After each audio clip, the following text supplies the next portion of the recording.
सतगुरु श्री गुणहंस साहेब की जय। सतगुरुदास बापा नो जय। भोजन राम भगवान की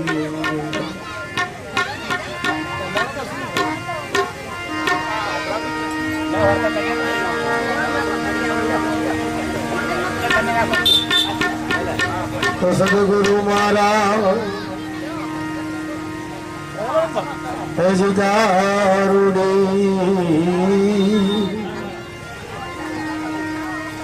અને મુझ પર કીધી મેં કે સતગુરુ મહારાજો ને ગારૂડી મુझ પર हमारा संतान तभी तरफ भजन उत्सव का भेंट में दो सतगुरुदेवनी जय। मोरा दिया मरम का અને મેરા ઉતર ગયા સબ જય।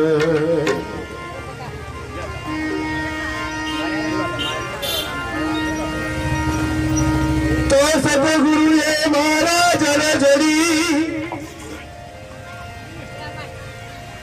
અને જો મેં જડી પરમ પા પણ ઉખાડી કોઈ દી એ કોઈથી ઉકડે નહીં એ ભલે લાખ મધે એનું હારજી જી જી જી જી જી જી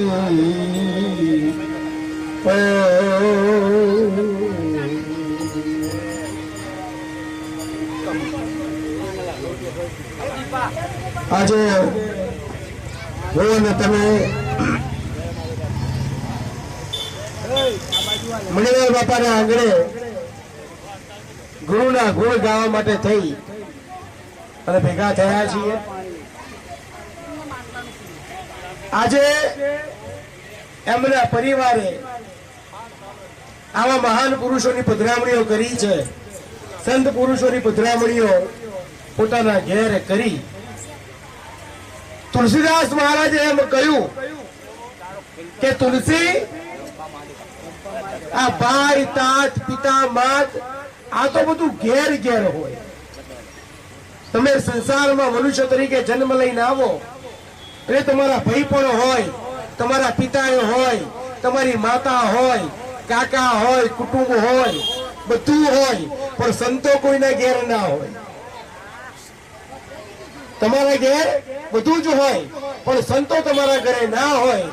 પણ આજે કઈક મણિલાલ બાપાનો પુરુષાર્થ છે, સત ખોડીદાસ બાપાની કઈક દયા છે, એમનું ભક્તિનું કઈક પ્રમાણ છે।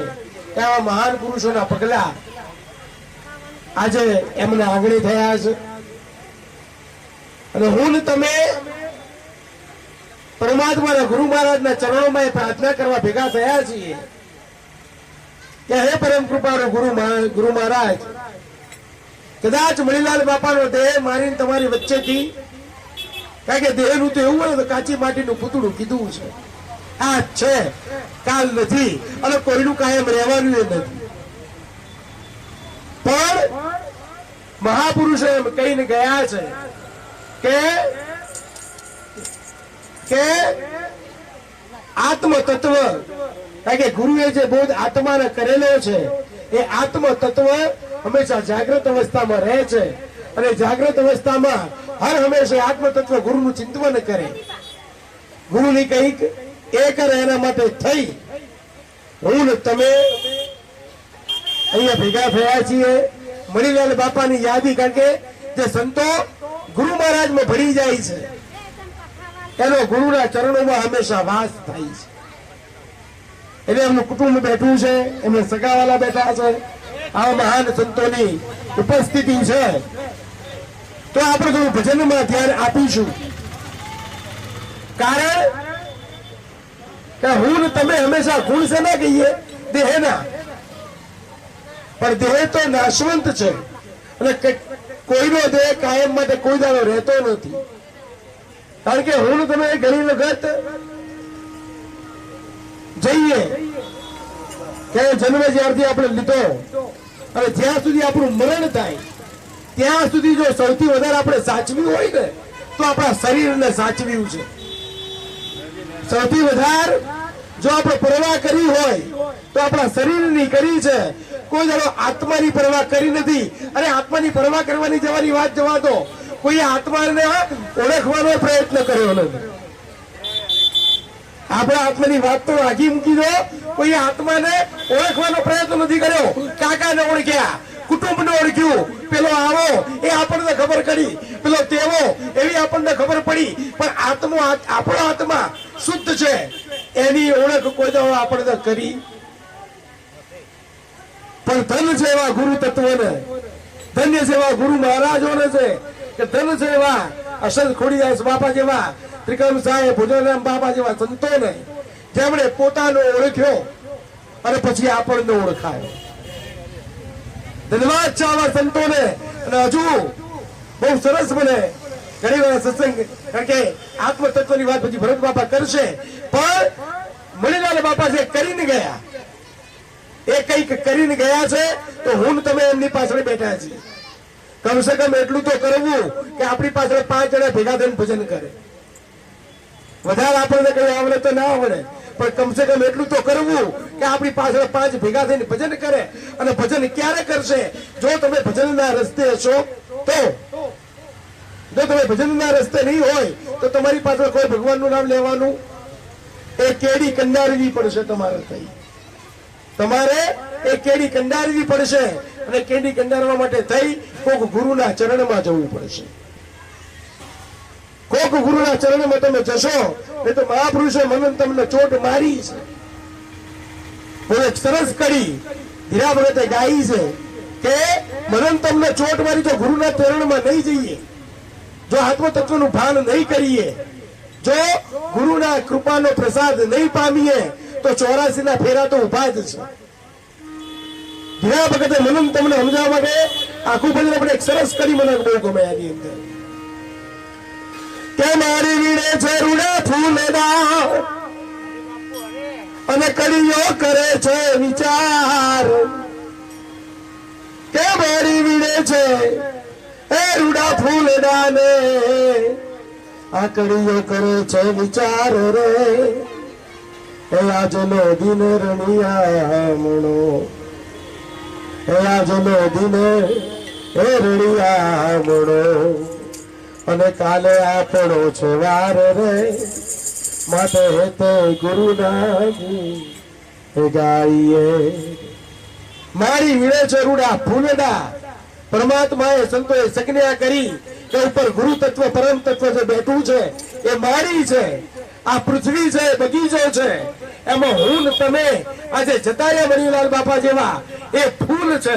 અને આપણે બધા બેઠા છીએ ને એ બધા કડીઓ છીએ. કે મારી રૂડા છે રૂડા ફૂલડા. મણિલાલ બાપા જેવાને સંતોએ લઈ લીધા. ગુરુ મહારાજે એમની પાસે ભક્તિમાં બોલાવી લીધા. ફૂલ બને જતા રહ્યા કે મારી રૂડે છે છૂટા છે રૂડા ફૂલડા અને કડીઓ કરે છે વિચાર. હું તમે બેઠા બેઠા વિચાર કરીએ છીએ કે કેમ કે આજનો દિન રણિયામણો, આવા સંતોની ઉપસ્થિતિ અને હું તમે ગુરુના ગુણ ગાઈ રહ્યા છીએ. આજનો દાડો રણિયામણો છે. વર્તમાન આજનો દિવસ રણિયામણો. અને જો આજે ભજન નહીં કરો તો કાલે આપણો છે. આ ભજન કરવા જેવું છે જગતમાં. આજે જો મણિલાલ બાપાની પાછળ ગુણ ગવાય છે ને તો એ કેવા હતા, દેખાવમાં કેવા હતા, હું કરતા હતા હું નતા કરતા એનું નહીં, પણ કઈક સારું કર્યું છે તો એમની પાછળના 50-50 માણસો ભેગા થઈને એમને યાદ કરે છે. એટલે બલિહારી એવા સંતોની છે. સંતો પાસે માગતા મનન તમને આવડવું જોઈએ. ખેડ છે આ તો ભક્તિની. સાહેબ, એક ગામની અંદર 2 ખેડૂત ખેતી કરે. એક ગામમાં 2 ખેડૂત ખેતી કરે અને આખી જિંદગી મહેનત કરી, આખી જિંદગી મજૂરી કરી અને ખેતીવાડી કરી, ઉંમર થઈ અને બંને ખેડૂત મરણ પામે. બરાબર સમજો. મારે તમારે ગુરુ પાસે શું માંગવાનું છે? બરાબર ઉંમર પૂરી થઈ, બંને ખેડૂત મરણ પામ્યા, બંને ખેડૂત મરણ પામ્યા, ભગવાનના દરબારમાં જઈને ઉભા રહ્યા. ભગવાનના દરબારમાં જઈને ઉભા રહ્યા. ભગવાને પૂછ્યું કે બોલો બોલો, તમારું બંનેનું જીવન બહુ સારું તમે વિતાવ્યું છે, કોઈને નડ્યા નથી. જગતમાં સૌથી મોટું પુણ્ય કયું ખબર છે? આપણે કોઈને ના નડીએ ને એ સૌથી મોટું પુણ્ય. અગર રસ્તે જતા આવતા ટકોર કરતા જાય ડફોળ એ જ, આપણે ડફોળ નહીં. સમજ્યા? એટલે ટૂંકમાં કહેવાનો અર્થ કે ભગવાને કીધું કે તમે બહુ સરસ જીવન વિતાવ્યું, માગો માગો, તમારે શું જોઈએ છે? આ બધી એક ખેડૂત બોલ્યો કે હું ભગવાન વાત કરો, તમે આખી જિંદગી મજૂરી કરીને તૂટી ગયા. ખેડૂત હતો, ભગવાનને ફરિયાદ કરી કે જિંદગી આખી મજૂરી કરી કરીને તૂટી ગયા. આ ચૈત્ર વૈશાખ નો તાપ એવો પડે, આ ચામડી બળી જાય, એમાં નકરી મજૂરી. આ ધોમ દત્યા કડકડતી ઠંડી હોય, એમાં પેલા રોપા વાવવાના, એ નકરી કે મજૂરી. એક બાજુ વરસાદ વરસતો હોય, એમાં કે પોણી ખેતી કરવાની, નકરી મજૂરી. આ જિંદગીમાં સુખ ભાડ્યું? તો કે ભગવાન કે તારે જોઈએ કે શું? તો એક કામ કરો, મને એક એવું આપો કે મારે ક્યાંય મજૂરી કરવા જવું પડે અને લોકો સામેથી મને રૂપિયા આપી જાય. મારે કશી મજૂરી કરવી પડે નહીં અને લોકો મને સામેથી રૂપિયા આપી જાય. ભગવાન કે તથા તું જા, એવું થશે. બીજાને પૂછ્યું કે ભાઈ તારે? તને હાથ જોડ્યા કે પરમ કૃપાળુ પરમાત્મા, તમે આટલું સરસ જીવન મને આપ્યું, જાતે પેટ ભરવા માટે થોડી જમીન આપી, મને પ્રેમ કરે એવો પરિવાર આપ્યો, મારું કલ્યાણ કરી નાખે એવા ગુરુ મહારાજ આપ્યા, મને ઘણું આપ્યું, મારા કોઈ વાતની ફરિયાદ નથી, પણ મનમાં એક કે ખટકો રહી ગયો છે. કે ભગવાન કે શું ખટકો રહી ગયો? કે ખટકો એવો રહી ગયો કે કદાચ રાતે અમે જમી રહ્યા હોઈએ, અમારા ઘરવાળીએ વાસણ ઘસી નાખ્યા હોય અને કદાચ કોઈ અતિથિ આવે, કોઈક સાધુ આવે, કોઈક સંત આવે અને કદાચ જમવાનું માગે ને તો અમારા ઘરમાં એને ખવડાવાય ને એટલું અનાજ પાછળ વધતું. એ ભાવ રહી જતો હતો કે કોઈક સંતને મારે ખવડાવવું હોય, કોઈક સાધુને ખવડાવવું હોય, કોઈ અભ્યાગતને ખવડાવવું હોય, પણ પાછળ ઘરમાં અનાજ વધતું નતું. એટલે કૃપાળુ પરમાત્મા કઈક એવી દયા કરો કે અમે કે સાઈ ઇતના દીજીએ જા મેં કુટુંબ સમાય, મેં ભી ભૂખા ના રહું और સાધુ ને ભૂખા. આટલું માગવાનું.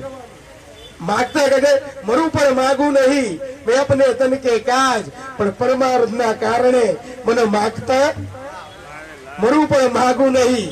સંતોએ કીધું કે મંગન સે મરના ભલા, મત માગો કોઈ ભીખ, और મંગન સે મરના ભલા वो मेरे सदगुरु की. ગુરુએ તો આપણને શીખવાડ્યું, પણ ગુરુ પાસે માગતા પેલા આટલું જ માગ્યું કે મારે અભ્યાગતોને જમાડવા, પણ ઘરમાં અનાજ વધતું, તો કઈક એવો અવતાર આપજો કે અમારું કુટુંબ ને પૂરું થાય અને પાછળ કોઈક સાધુ સંતો આવે ને આવા એમને અમે ખવડાવી શકીએ. હમણાં જ મને દર્શન બાપાએ વાત કરી કે મણીલાલ બાપાના દીકરાએ કઈક એવું કીધું, એમના બંને દીકરાઓએ કે બાપા બહુ મોટો પ્રોગ્રામ કરવો છે. એટલે બરાબર સમજો, આ લોહીના ગુણો છે ને અમુક ઉતરે. મણીલાલ બાપાને અમે જોયા છે, એમની સેવાને જોઈ છે. એમના દીકરાઓએ એવું કીધું કે બાપા મોટો પ્રોગ્રામ કરજો. એ મોટા પ્રોગ્રામનો અર્થ સમજો. ભરત બાપાના શબ્દોમાં મેં કહીએ ને તો ભક્તિ નહીં સિર્ફ બાતન કી, એ ભક્તિ હે દાલ બાતન કી. મોટો પ્રોગ્રામ કરો ને એટલે માણસો વધારે આવે, અને માણસો વધારે આવે ને એટલે જમણવાર કેવો થાય, એટલે વધારે ખવડાવવું પડે તો મોટા પ્રોગ્રામ થાય. વાતો કરે મોટા પ્રોગ્રામ થતા, વાતો કરે મોટા પ્રોગ્રામ ના થાય. એટલે પેલા બંને જણાએ પરમાત્મા પાસે આવું માગ્યું કે મારા ઘેર આવે. એકે માગ્યું કે મારે ક્યાંય જવું ના પડે, મને લોકો સામેથી રૂપિયા આલી જાય. અને બીજાએ માગ્યું કે મારે તો કોકને ખવડાવવું છે, એટલે કઈક એવો બનાવજો કે હું એ જમું અને મારી પાછળ બધા જમી શકે. અને ભગવાને બેનું સાંભળ્યું, ભગવાને બેનું સાંભળ્યું. અને પહેલા જે માગ્યું હતું ને એને ભિખારી બનાવ્યો. એને શું બનાવ્યો? ભિખારી બનાવ્યો. એને કઈ માગવા નહીં જવાનું, એક જગ્યાએ બેહી રહેવાનું, લોકો હાલી હાલીને હાલી જાય. પહેલા એને ભિખારી બનાવ્યો, એને કઈ માગવા નહીં જવાનું, મંદિરના આપલે બેહી રહેવાનું. અને લોકો આવી આવીને ખિસ્સામાં હાલી જાય. અને બીજા જેને માગ્યું હતું ને સાધુ સંતને ખવડાવવાનું, એને નગરનો શેઠ બનાવ્યો. એને નગરનો શેઠ બનાવ્યો. એટલે સાહેબ, આપણો ગુરુ આપણને રાજા બનાવે, આપણો ગુરુ આપણને ભિખારી બનાવતો. જો ગુરુના શરણને સેવ્યા હોય, ગુરુના શરણની ભક્તિ કરી હોય, ગુરુ તત્વનું સેવન કર્યું હોય, તો તમારો ગુરુ તમને રાજા બનાવે. સાહેબ, કદાચ કાયાથી ના બનાવે ને તો મનથી તો બનાવે જ, અને મનથી રાજા હોવું. કારણ કે આ જે બધા તત્વો છે ને, ગુરુની દયા વગર પ્રાપ્ત થતા. અને સાચા સંતોની ઓળખ. મારે કહેવાનું એવું કે મણિલાલ બાપાનો આત્મા જ્યાં પણ હશે, પણ આ બધો કાર્યક્રમ જોઈ, કૃષ્ણ બાપાને જોઈને, ભરત બાપાને જોઈ, એના દીકરાઓએ પાછળ જે આ બધું કામ કર્યું ને, એને જોઈને રાજી થતો હશે. અને અમે તો એમ કહીએ કે બીજે ક્યાંય નહીં હોય, આટલામાં જ ચાક બેઠો હશે. એ બીજે ક્યાંય ના હોય, કે આટલામાં જ બેઠો હોય, મને તમને જોતો હોય અને ભજનની મોજ માણતો હોય. પણ એ કયા સ્વરૂપમાં હોય એ મારો ગુરુ જાણે. એ મને તમને ખબર પડતી. એટલે આવા સંતો કોને કહેવાય? આપણે સત્સંગની બહુ સાંભળીએ, પણ સાચા સંતોની ઓળખ કેવી રીતે થાય? આવા મહાપુરુષો ઓળખાય કેવી રીતે? તો ઓળખાણ એવી રીતે થાય. મહાપુરુષો વાણીમાં કહ્યું છે કે આવા સંતોની ઓળખ કેવી રીતે થાય? કે હરિરસ પીવે બીજાને પાય, કે હરિરસ પીવે અને બીજાને પાય, પછી સાચા સંતો એમ ઓળખાય.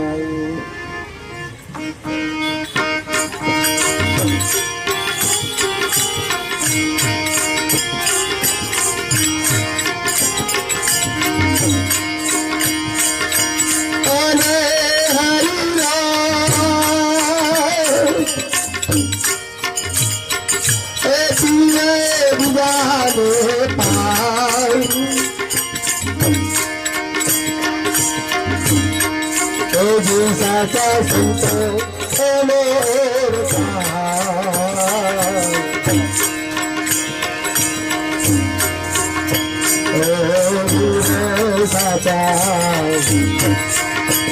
સાચા સંતો એમ ઓળખાય.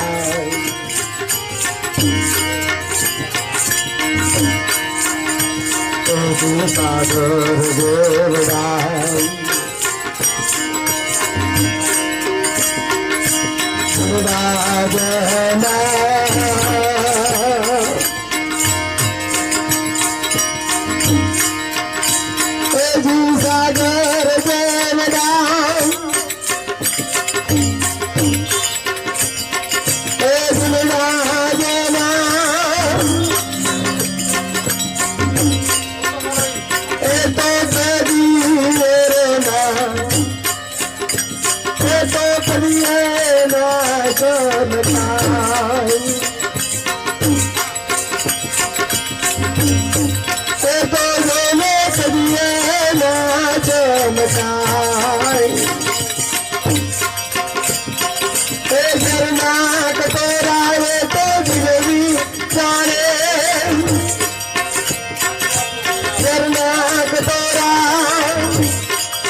સાચા સંતો મોડકાય.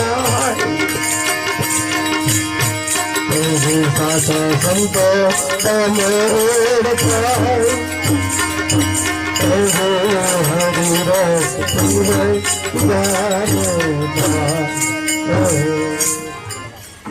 સાચા સંતો કોને કહેવાય? હું તમે સંતોના ગુણ ગાવા બેઠા.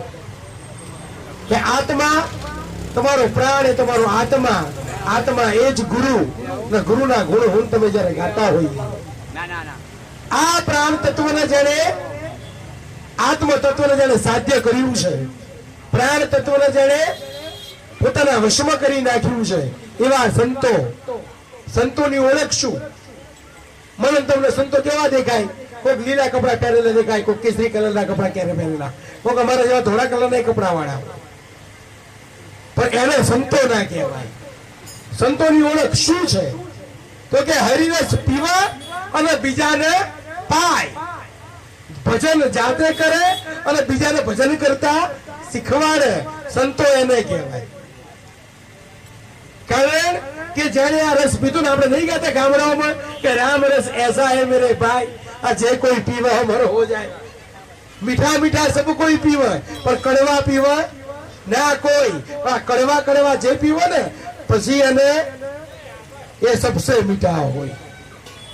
આ કડવો જેને પીધો છે ને રસ, સંતો કોને કહેવાય? તો હરિરસ પીવો ને બીજાને પાય. અને સંતો સાહેબ, તમે સંતોનો સંગ કરો ને, તમારા હાટાનું ખોટું હોય ને એ સંતો સહન કરે, પણ તમારા ભાગમાં નકરું અમૃત આવવા દે. એક રાજા ને એક સંત, બે ગુરુ ચેલા. સંતને પૂછ્યા વગર રાજા કોઈ દિવસ એક પગલું ના ભરે. રોજ સવાર થાય, સંતની સેવા થાય, સંતને સારું સારું જમવાનું મળે, સંત જ્ઞાન ગોષ્ઠી કરે, રાજાને સાચી સલાહ આપે. બન્યું એવું કે એક દિવસ એ રાજા અને સંત બંને જણા જંગલમાં ફરવા માટે નીકળ્યા. અને બરાબર બપોરનો 1 વાગ્યો અને બંનેને કકડીને ભૂખ લાગી. બંનેને કકડીને ભૂખ લાગી અને રસ્તામાં એક ફળ મળ્યું બહુ મોટું. રાજાની પાસે ચપ્પુ હતું ને, એ ચપ્પાથી એ ફળના 6 કટકા કર્યા. કેટલા ટકડા કર્યા? 6 કટકા કર્યા. અને પહેલો કટકો લઈ અને સંતને આપ્યો કે લો પ્રભુ, ભૂખ્યા થયા છો ને, જમો. સંતે મોઢામાં ફળ મૂક્યું. રાજાને કહ્યું કે રાજા, આ ફળ મને બહુ મીઠું લાગ્યું છે, કે મને બીજી ચીરી ખાવી છે, આપી દે ને. રાજા બહુ વિવેકી હતો, તરત જ એને બીજી ચીરી આપી. સંત બીજી ચીરી ખાઈ ગયા. એ રાજા મને હજુ મને ભાવે છે કે ત્રીજી ચીરી આપી દે.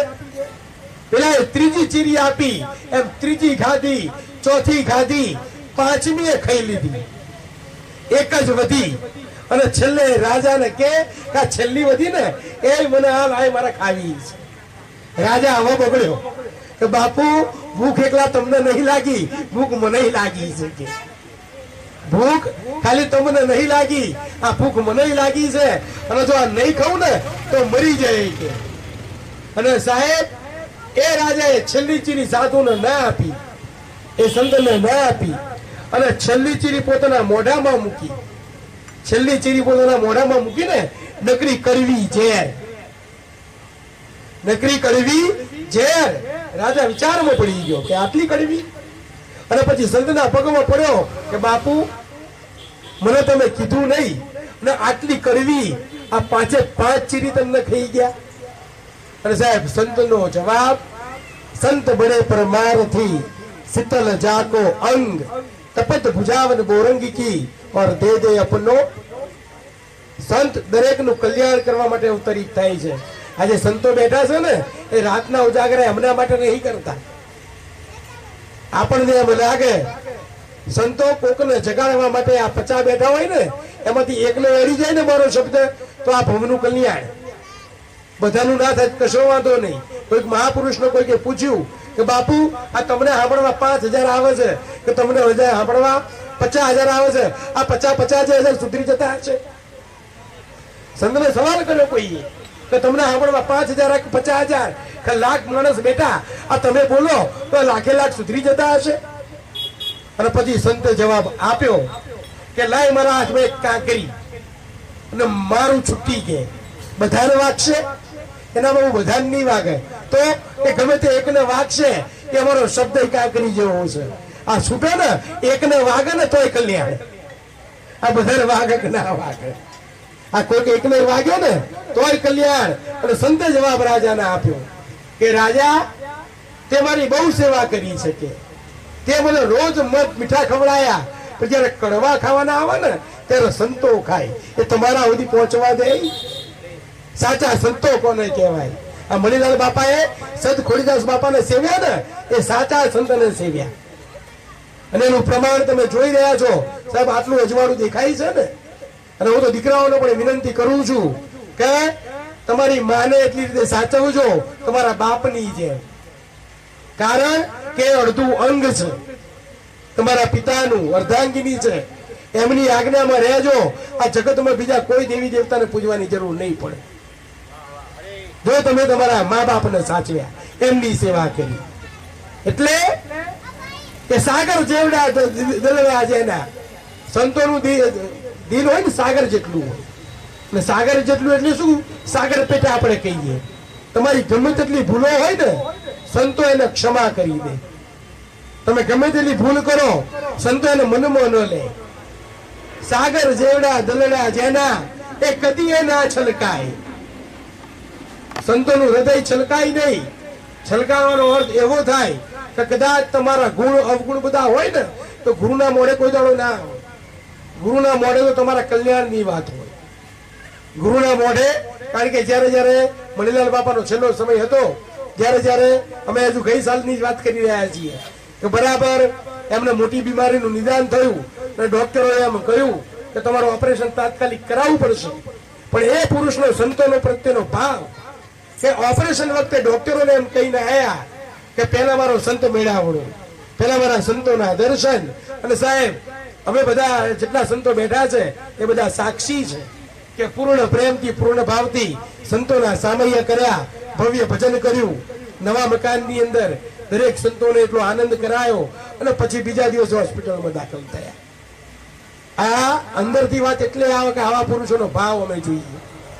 અને શરીર છે ને, એટલે દેહના તો બધા કારણો ઘણા હોય, દેહના દોષો ઘણા હોય, પણ સંત કોને કીધા કે તમારા દેહના દોષોને મટાડે એ સંત? અને એટલે તો સંતના ચરણે જવાનું છે. દેહમાં તો દોષ હોય જ, પણ દેહના દોષોને દમન કરવાનું કામ કોક આવા મહાપુરુષો કરતા હોય છે. તમારા દેહના દોષોનું દમન કરી નાખે અને એની અંદર સત્વ ગુણને જાગૃત કરી નાખે. એ સંતોના ચરણોમાં આપણે જવાનું છે. અને એ એવા સંતના ચરણોમાં ગયા, ખોડીદાસ બાપાની દયા થઈ. એટલે મહાપુરુષોના દિલ કેવા હોય કે સાગર જેવડા દલડા, અને જે કદી એના છલકાય. ઝેરના કટોરા જીરવી જાણે. તમારા હાટાની ગાળો ખાવી હોય ને તો સંતો ખાઈ લે. તમારા હાટાનું સાંભળવું હોય તો સંતો સાંભળી લે. પણ અમૃત બીજાને પાય. આપણે ગાય નહીં કહેતા, ગાય ખડ ખાય. ગાય શું ખાય? ખડ ખાય, જેમાં કશો સ્વાદ ના હોય. ગાય ખડ ખાય જેમાં કશો સ્વાદ ના હોય, છતાં ગાય દૂધ આપે મીઠું હોય. ગાય ખડ ખાય એમાં કશો સ્વાદ ના હોય, છતાં એ ગાય દૂધ આપે મીઠું હોય. માણસ જાત જાતનું બધું સ્વાદ વાળું ખાય, પણ બોલે ને તો નકરું કડવું ઝેર હોય. કોકને હૃદયને શાંતિ આપે એવું બોલે નહીં. પણ સંતો કે ઝેરના પિયાલા પોતે જીરવી જાણે અને અમૃત બીજાને પાય, આ સાચા સંતો એને કહેવાય. ભક્તિ બહુ દૂરની વાત છે, ધ્યાન બહુ દૂરની વાત છે. ઓહમ સોહમ અકાર ઉકાર મકાર આ બહુ દૂરની વાત છે. 5 વાચાઓ બહુ દૂરની વાત છે. ત્યારે તો સાચા સંતોને ઓળખવા ને એ જ કઠિન છે. સાચા સંતોને ઓળખી અને એમને સેવવા એ જ કઠિન છે. એટલે સંતોએ લક્ષણ કીધા કે જે સંત તમને દેખાય, તમારા વચન કવચન મારા સંતો ગમે, એવું એ જે વખતે લોહે બોલી ગયા છે કે વચન ને કવચન તો મારા સંતો ખમે. આ સંતો છે ને એ દરેક કડવી વાતોના ઘૂંટ પોતાના ઘરે નીચે ઉતારી અને તમને અમૃતનું રસપાન કરાવે છે.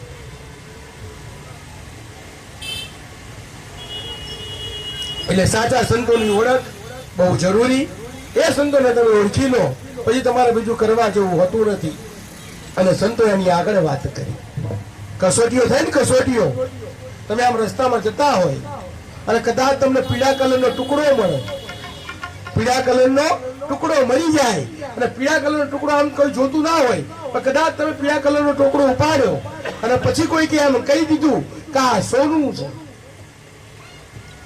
સાહેબ, એ જો નક્કી થાય કે આ સોનું છે ને, પછી એની કસોટી ચાલુ થાય. કોઈ એમને સોનું માની લેતું?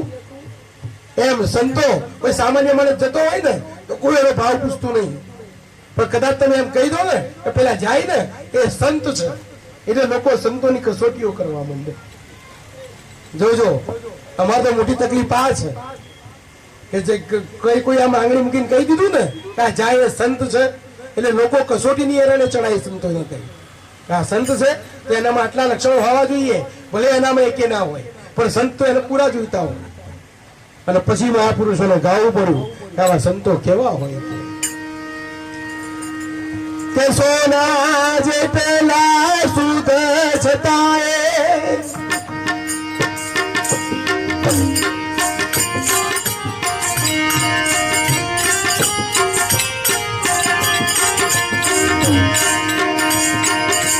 સોના જેટલા સુધ છતાંય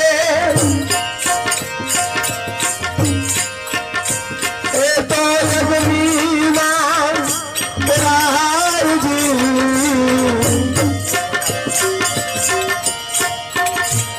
એ તો સોના જેટલા સુધ છતાંય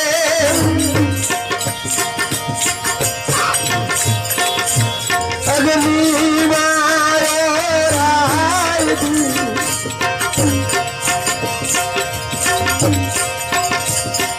એક સદી તારે પેછાન ઉતરે એક સદી તારે તો પેછાન ઉતરે હજી સારે રચના થાય સાચા સંતો ઓળખાય સાચા સંતો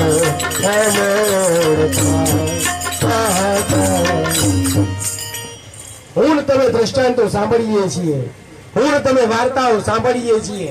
કોઈ દાડો એવું સાંભળ્યું કોઈક મારા તમારા જવાની કસોટી થઈ? વચ્ચે અમે એક જગ્યાએ હરિશ્ચંદ્ર તારામતીનું આખ્યાન ઉપાડ્યું. એટલે હરિશ્ચંદ્ર તારામતીનું આખ્યાન ઉપાડ્યું ને એટલે એક ભાઈ ખૂણામાં બેઠો બેઠો રોવા માંડ્યો. ખૂણામાં બેઠો બેઠો રોવા માંડ્યો અને રોવા માંડ્યો એટલે અમને અમને એમ થયું કે પૂછો તો ખરા. એટલે અમે પૂછ્યું કે ભાઈ તને રોવું આટલું બધું શેનું આવ્યું? કે પ્રભુ બાપુ કે ખરી કરી કે અરે હરિશ્ચંદ્ર તારામતી રાજ વેચાઈ ગયું, છોકરો વેચાઈ ગયો, પોતાને વેચાઈ જવાના વારા આવે. અરે આપણી જોડે થાય તો બધું તારી જોડે ના થાય ભાઈ. હા, જેની જોડે થતું હોય એની જોડે થાય, આપણી જોડે ના થાય. એ તો જેને ટેકો રાખી હોય ને સાહેબ. પરમ તત્વની વાત હું તમે શું કરીએ? ઘણી વખત હું વિચાર કરતો હોય, તમે વિચાર કરજો બરાબર. જો અમુક સમય છે ને તો આધ્યાત્મમાં ઊંડો ઉતરો ને તમને ખબર પડે. આપણે વેદોમાં એક વાત વાંચી છે, બહુ સરસ છે, પણ એનું અર્થઘટન તમે કરો કે પરમ તત્વની વાત, ગુરુ તત્વની વાત, ગુરુને પહેલેથી ખબર હોય શું કરવાનું છે.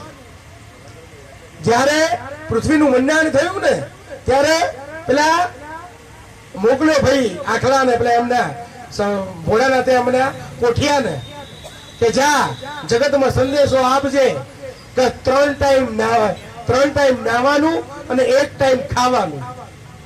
એવું કીધું ને કે 3 ટાઈમ નાવાનું 1 ટાઈમ ખાવાનું. કોઠિયો બિચારો રડતો રડતો આવ્યો અને નીચે આવીને ભૂલી ગયો. અને આપણને એવું સમજાયું કે 3 ટાઈમ ખાવાનું અને 1 ટાઈમ.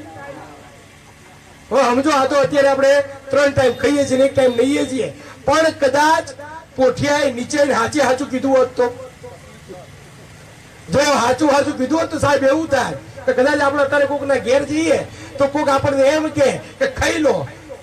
એની જગ્યાએ શું કહેતા હોત? નહીં લો. પેલા કે નહીં લો કે. અત્યારે કોક એમ પૂછે કે ઠંડુ પીશો ગરમ, ત્યારે હું પૂછે કે ઠંડાથી નાશો ગરમથી નાશો. અને પછી આ જગ્યાએ અનેક ક્ષેત્રો ચાલે છે એની જગ્યાએ શું ચાલતું હોત? સ્નાન ક્ષેત્રો ચાલતા હોત કે નાયા વગર તો નહીં જવાનું ક્યાં છે. પરમ તત્વને બધી ખબર છે. આ તો વાર્તાઓ આપણને એટલા માટે થાય કે તમને એક સમજણને ઘરમાં મૂકવા માટે થઈ. બાકી શું કરવાનું છે આ તો આપણે નથી કહેતા કે તનની જાણે મનની જાણે, જાણે મારો ગુરુ અંતરની ચોરી, મારા ગુરુથી છુપાવ્યું કશું છુપતું નથી, જેના હાથમાં છે મારા જીવન મરણની. એટલે સંતોની કસોટીઓ થાય આમ પિત્તળ હોય ને પિત્તળ, એટલે કોઈક આંગળી મૂકીને કહી જાય ને કે આ સોનું છે, પછી એને સોનીની દુકાને લઈ જાય, અગ્નિમાં તપાવે, ટીપા મારે અને બરાબર હરખું કરી નાખે ને પછી કે એટલે સોનું નહીં, આ તો પિત્તળ છે પિત્તળ. અને હોનું હોય પાસ થાય. એમ સંતો આજે બધા સ્ટેજ ઉપર બેઠા છે ને એમણે એમ સ્ટેજ મળતા નહીં. આ તો ગુરુએ તપાયા આલા તપેલા છે. આ બધા તો ગુરુએ કસોટીની એરણે ચડાયા હોય અને સંતોને તપવાનું આવે. કારણ કે સોના જેવા શુદ્ધ છતાંય અગ્નિમાં હોરાય, કસોટીઓ થાય. જ્યાં જઈએ ને ગામે ગામ ચવાય મગજના લોકો મળે, જાત જાતના પ્રશ્નો કરે, પણ ગુરુની ધારાની બહાર વાત ના થાય ને ત્યારે બધાને પાકું થાય ને કે ગુરુનો સંત છે, ગુરુનો કોઈક સેવક છે. મારે ને તમારે આપણે ભલે સંતો જેવા ના બની શકીએ પણ કમસે કમ સંતોના સાનિધ્યમાં રહી અને સંતોની વાતને ભજનમાં 20 રૂપિયા આવે. આપણે સંતોના સાનિધ્યમાં રહી સંતોના જેવા બનવાનો પ્રયત્ન કરી શકીએ. સંતોની જોડે રહેશો ને તો સંત કહેવાશો, અને કોકની જોડે બીજાની જોડે રહેશો તો એના જેવા કહેવાશો. એટલે જેવા તમે હોય પણ સંતના શરણે બેસી જાઓ કે શું થાય. સંતો કેવા કે સોના જેવા શુદ્ધ છતાંય અગ્નિમાં ઓરાય. એ કસોટી ટાણે ઓછા ના ઉતરે. પણ તમે જો જ્યાં જ્યાં સંતોની કસોટીઓ થઈ ને ત્યાં સંતોએ પોતાની કસોટીમાંથી હેમ ખેમ પાર ઉતર્યા. આપણે જેને માનીએ છીએ હીરસાગર બાપા, આપણા આઠ પુરુષ તમે કહો છો, એની આગળ ભાણ સાહેબ, રવિ સાહેબ, આ કઈ બધાને ઓછી કસોટીઓ નથી લેવી પડી. એની આગળ જાઓ તો કબીર સાહેબને એ ઓછા પ્રમાણ નથી આપવા પડ્યા. આપણા સેને આપણે સંત શિરોમણી રોહિદાસ બાપા કહીએ, એ રોહિદાસ બાપાને પણ ઓછી કસોટીઓ સહન નથી કરવી. કાલે જેનો જન્મદિવસ છે 14 એપ્રિલ બાબા સાહેબ આંબેડકરનો, એમને કઈ ઓછી કસોટીઓ સહન નથી કરવી. સંતોનો જ કસોટીઓ આવે. અને હોશિયાર છોકરો હોય ને એની પરીક્ષા વધારે કઠિન હોય. સહેલો પેલો ફોટ હોય ને તેને પાસ કરાવવા એનું પેપર નીકળે, પણ હોશિયાર હોય ને એના માટે તો કાઠું જ પેપર આવે.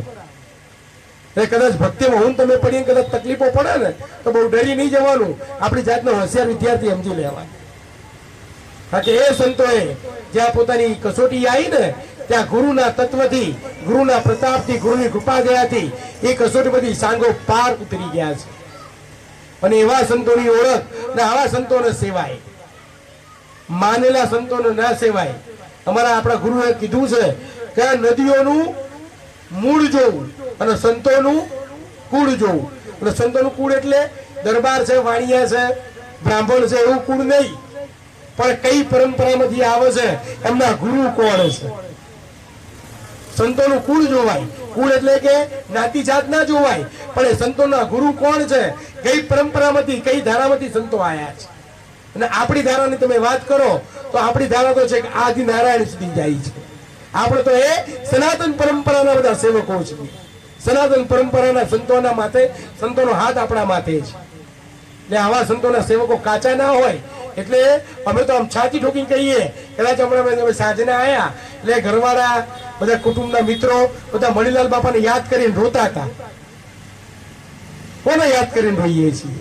મહાપુરુષોએ કીધું કે જેવું મારું મારું શું કરે, આ જગતમાં તારું નથી કોઈ, આ કાયા તારી નથી, તો બધી માયા ક્યાંથી હોય? આ માયા તમારી ક્યાંથી થવાની છે? એમને યાદ કરીને અમે ના રોઈએ. કારણ કે અમને તો સંતોનો આશીર્વાદ છે, આપણા સંતોની દયા છે કે આ જીવ બીજે ચા ના જાય, ફરી ફરીને પાછો આપણામાં જ આવો. આવા સંતોનો આશીર્વાદ આપણી ઉપર છે. એટલે મણિલાલ બાપા જ્યાં સાંભળતા હોય ત્યાં પણ આપણી વચ્ચે બહેને જ સાંભળતા હોય અને આનંદ કરતા હોય. એટલે આવા સંતોને સેવવાથી આટલો ભાવ ઉભો થાય છે. એટલે જય ગુરુ. છેલ્લે સંતોએ વાત પૂરી કરી પછી આપણે ભરત બાપાને સાંભળીએ. તો કહે પુરુષોત્તમ ગુરુ પ્રતાપે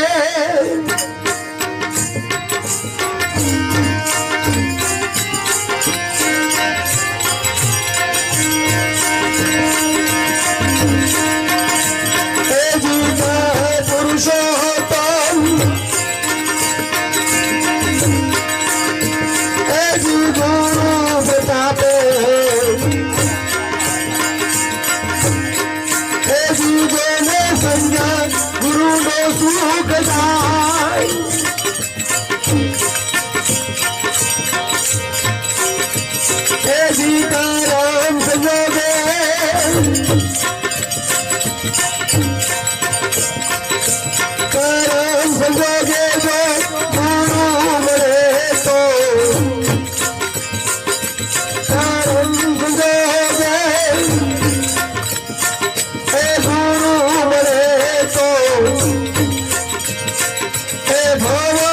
પાપક તોડી જાય એ જીવો પાપક તોડી જાય કહે સાચા સંતો સાચા સંતો સંતો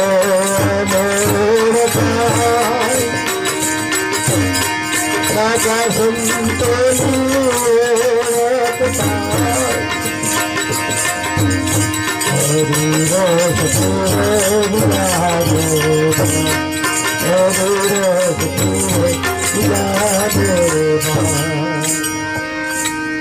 મેન તમે અત્યાર સુધી એવું સાંભળ્યું છે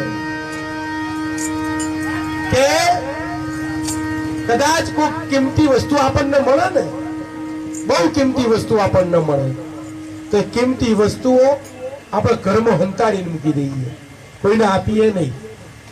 એ કિંમતી વસ્તુઓ આપણે હંતાડીને મૂકીએ. એક 25 રૂપિયા ભજન નિમિત્તે આવે, આપણે એ કિંમતી વસ્તુને ખાનામાં મૂકીને લોક મારી દઈએ. પણ ધન્યવાદ ચાવા સંતોને જેને આત્મ તત્વ જેવી કિંમતી વસ્તુઓ પ્રાપ્ત થઈ એ પોતે પીધી અને મનન તમને પાઈ. ભરત બાપાને આત્મજ્ઞાન થઈ ગયું હોય, કરશન બાપાને આત્મજ્ઞાન થઈ ગયું હોય અને પોતાનું કરી રહી ગયા હોય તો આપણું બધાનું કલ્યાણ કોણ કરે? આ મહિને મેળાવડા કોણ કરે? જો આ સંતોએ સમજીને પછી હોઈ ગયા હોત તો. પણ એ સમજીને મનન તમને સમજાવવા માટે પુરુષાર્થ કરી રહ્યા છે. અને એટલા માટે કહે પુરુષોત્તમ કે ગુરુ પ્રતાપે આ ગુરુનો સંગ સદા સુખદાય.